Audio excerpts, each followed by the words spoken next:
Marie-Lou Leloup, je te propose de passer à une séquence que j'aime beaucoup. Elle s'appelle Dis-moi ce que tu postes sur Instagram, je te dirai qui tu es. On va commencer avec un premier post qui va apparaître à l'écran ici.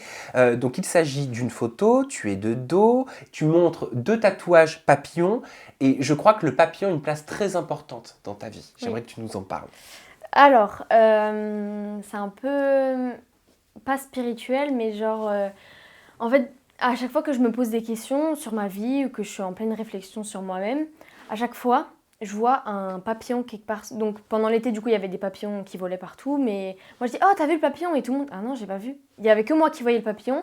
Ou par exemple, quand j'étais en vacances cet été, j'ai fait une crise d'angoisse et j'ai tourné la tête et sur le mur, il y avait un papillon dessiné. Et personne l'avait vu à part moi. Parce qu'après, j'ai dit, oh, t'as vu le beau papillon qu'il y avait? Ah non, non.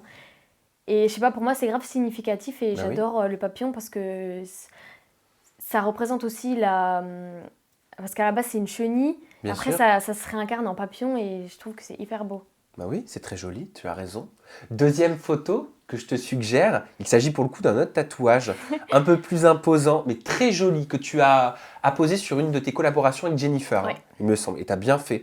Qu'est-ce qui signifie ces symboles? Alors, moi, j'adore l'astronomie.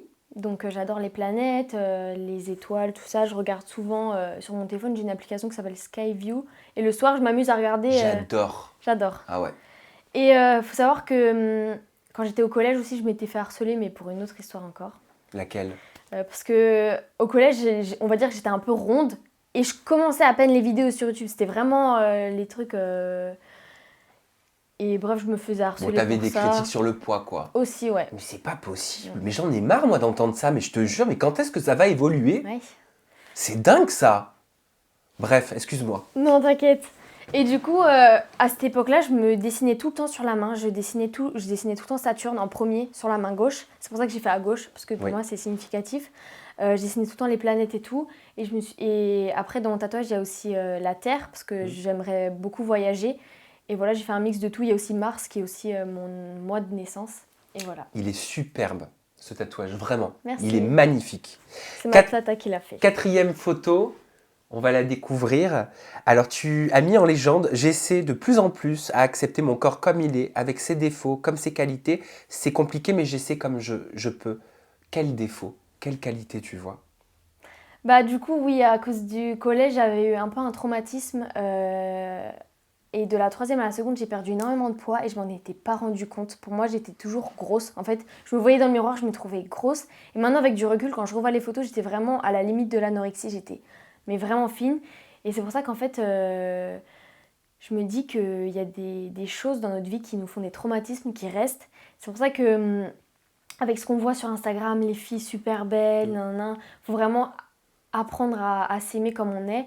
Et après, on sait que sur Instagram, il y a aussi le Photoshop et les trucs comme Oh ça. bah oui. C'est pour ça que c'est compliqué pour tout le monde, hein. Même les filles, je pense, qui sont hyper bien et tout. Après, je dis pas, tous les corps sont beaux, hein, mais je veux dire, Oui, oui, oui, bien sûr, mais tu penses pas que les jeunes femmes qui abusent justement de Photoshop, c'est parce qu'elles veulent masquer des complexes? si, c'est ça que je voulais dire, dans le sens où même, genre, je sais pas comment expliquer, mais en fait, tout le monde est beau et genre, c'est dommage de gâcher ça. Il faudrait vraiment que la société, que les gens apprennent que avoir un bourrelet, c'est pas grave. Attends, attends, je le rentre dans ma tête. Parce que moi aussi j'ai besoin d'apprendre comme Bourlet, c'est pas Moi grave. aussi. Ben, en fait, c'est facile à dire pour les autres, mais quand Oui. c'est pour soi, Ouais, c'est vraiment compliqué, hein. on a grave du mal. Comment on peut faire justement pour s'accepter? Comment moi je peux accepter mon petit Bourlet là qui est arrivé depuis le confinement? Je saurais même pas répondre parce que même moi j'ai du mal. Mais c'est vrai que pendant le confinement, je faisais tout le temps du sport et après je me sentais tellement mieux dans ma tête et tout. Et je le faisais pas pour les gens, je le faisais pour moi parce que j'avais envie. Et après quand j'ai développé aussi, comment dire, genre un nouveau style de vêtements et je me sentais bien et vraiment ça m'aide à aller mieux quoi, porter ce que j'aime et